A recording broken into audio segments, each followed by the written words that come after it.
صحابی آئے تو اپنی بیوی سے ناراض تھے تو انہوں نے اب بات شروع کر دی، کہنے لگے یہ بھی کرتی ہے، یہ بھی کرتی ہے، یہ بھی کرتی ہے، یہ بھی غلطی ہے، یہ بھی غلطی ہے، یہ بھی کوتاہی ہے، بڑی باتیں سنائیں۔ اللہ نے کان کتنے دیے اور زبان؟ اس کا مطلب ہے سنگل بولنا چاہیے اور ڈبل سننا چاہیے۔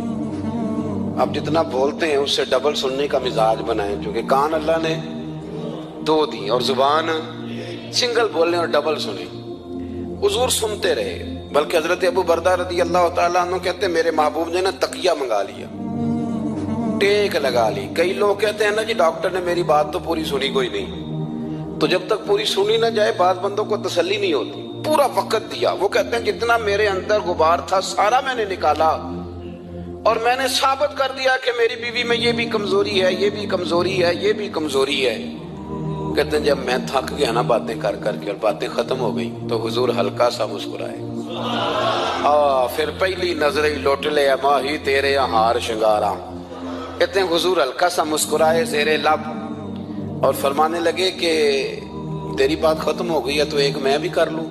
تو کہتے ہیں نبی کریم سید عالم صلی اللہ علیہ وسلم نے نا ساری باتیں سنی تو فرمایا کر لوں؟ تو میں نے کہا یا رسول اللہ کریں۔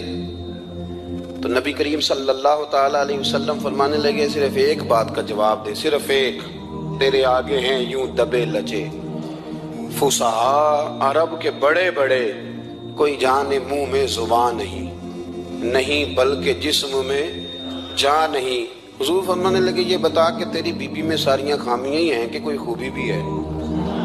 بھائی اتنا جواب دے دے، زیادہ لمبی چوڑی بات نہیں۔ تیری بیوی میں ساریاں خامیاں ہیں۔ اللہ جو بندے بناتا ہے نا تو ایسا کوئی بندہ رب کریم نے نہیں بنایا جس کے اندر اللہ نے کوئی خوبی نہ رکھی ہو۔ یہ الگ بات ہے کہ ہماری اپنی اینک پر مٹی پڑی ہوتی ہے اور ہم سامنے والے کا چہرہ صاف کرتے رہتے ہیں، اپنی اینک نہیں صاف کرتے۔ تو حضرت ابو بردہ رضی اللہ تعالیٰ عنہ فرماتے ہیں جب سرکار نے اس شخص سے یہ بات کہی نا کہ کوئی خوبی بھی ہے تیری بیوی میں، تو کہتے ہیں وہ شخص کہتا ہے میری نا بالکل ایک جملے نے سوچ ہی بدل دی ساری۔ یوں سمجھ لے کہ میں اس روڈ پہ چل رہا تھا، میرے نبی پاک نے مجھے اس والے رستے پہ ڈال دیا۔ بالکل ساری سوچ، یعنی ایک ہی جملہ لیکن ہر چیز بدل دی سرکار نے۔ حضور فرمانے لگے کوئی خوبی بھی ہے؟ کہتے میں تھوڑی دیر چپ رہا، عرض کی یا رسول اللہ صلی اللہ علیہ وسلم آپ حکم کریں۔ تو حضور فرمانے لگے اپنی بیوی سے کبھی بغض نہ رکھو، اگر تمہیں اس کی خامیاں نظر آئیں تو اس بات پر توجہ کرو جو اس کے اندر خوبی ہو۔ کہتے میں نے اٹھ کے عرض کی یا رسول اللہ میری بیوی پردے کی بڑی پابند ہے، میری خوابگاہ میں کوئی دوسرا شخص کبھی پیر بھی نہیں رکھ سکتا۔ تو فرمایا جا پھر گھر جا کے بسا، جو سب سے اعلیٰ خوبی تھی وہ تو اللہ نے تیری بیوی کو عطا کی ہوئی ہے، گھر بسا۔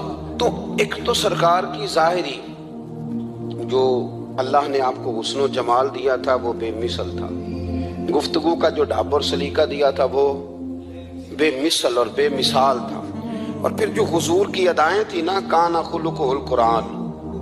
حضرت عائشہ صدیقہ کہتی ہیں میرے محبوب کے اخلاق دیکھنے ہو تو قرآن پڑھو، جن اخلاق کا قرآن درس دیتا ہے وہ عملی طور پر سارے مدینے والے محبوب میں پائے جاتے تھے۔ وہ صحابی آئے تو اپنی بیوی سے